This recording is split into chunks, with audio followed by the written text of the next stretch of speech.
యువగల హైదరాబాద్ లో మీడియాతో మాట్లాడిన ఆయన సంచలన వ్యాఖ్యలు చేశారు. ఇటీవల తెలంగాణలో మొదలైన మార్వాడి గో బ్యాక్ ఉద్యమంపై హాట్ కామెంట్స్ చేశారు. ఇలాంటి వాటిపై కేంద్ర ప్రభుత్వం దృష్టి సారించాలన్నారు. తమిళనాడులో హిందీ గో బ్యాక్, హైదరాబాద్ లో Marwari go back, north Indians go back అని మాట్లాడుతున్నారని తెలిపారు. మీరు అంటున్నారు కాబట్టి చెప్తున్నా, తెలంగాణలో జనసేన ఉంటుంది, మేము పోటీ చేస్తాం. నేను ఇప్పుడు దాకా నిర్ణయించుకోలే. మీరు అంటున్నారు కాబట్టి చెప్తున్నా, తెలంగాణలో జనసేన ఉంటుంది, మేము పోటీ చేస్తాం. ఇప్పుడు దాకా ఎప్పుడు అవసరమైతే తెలంగాణలో తిరుగుతాం, నేనే తిరుగుతా, మేమే తిరుగుతాం. ప్రతి సమస్య మీద మాట్లాడతాం, ప్రతి అన్యాయాన్ని ఎదుర్కొంటాం. ఏం మాట్లాడతారు మీరు?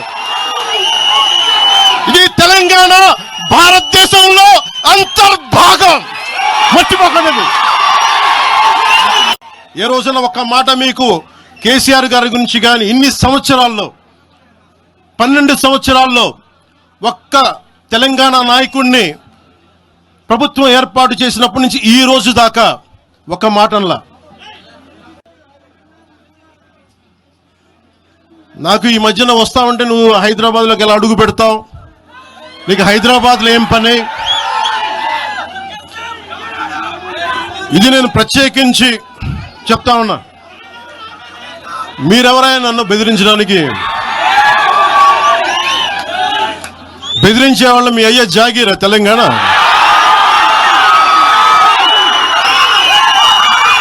నా మీద దాడులు చేస్తా ఉన్నారు కదా.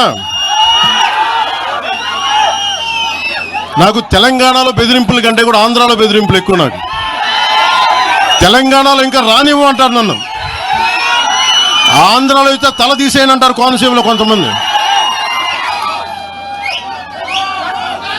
నేను ఓడిపోయినప్పుడు 2019లో ఓడిపోయినప్పుడు మన తెలంగాణ నాయకులు ఒకరే చెప్పారు, అన్నా మా తెలంగాణలో ఉంటే నీకు పరిస్థితి రానిచ్చేవాళ్ళం కాదని చెప్పి. నాకు నిజంగా నాకు బాగా ఇబ్బంది కలిగించే అంశం ఈ మధ్యన పదే చూస్తూ ఉన్నాను. మాట్లాడితే ఆంధ్ర ఆంధ్ర ఆంధ్ర అని చెప్తా ఉన్నారు. తెలంగాణ ప్రజలకి ఆంధ్ర మీద విద్వేషం లేదు, తెలంగాణ నాయకులందరికీ విద్వేషం లేదు. తెలంగాణ ఏర్పాటు కావాలని కోరుకున్నారు కానీ ఆంధ్ర ప్రజల మీద ఎక్కడా విద్వేషం చూపించలేదు.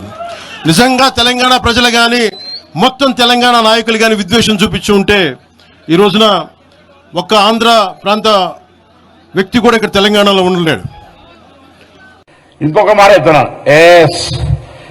మిస్టర్ పవన్ కళ్యాణ్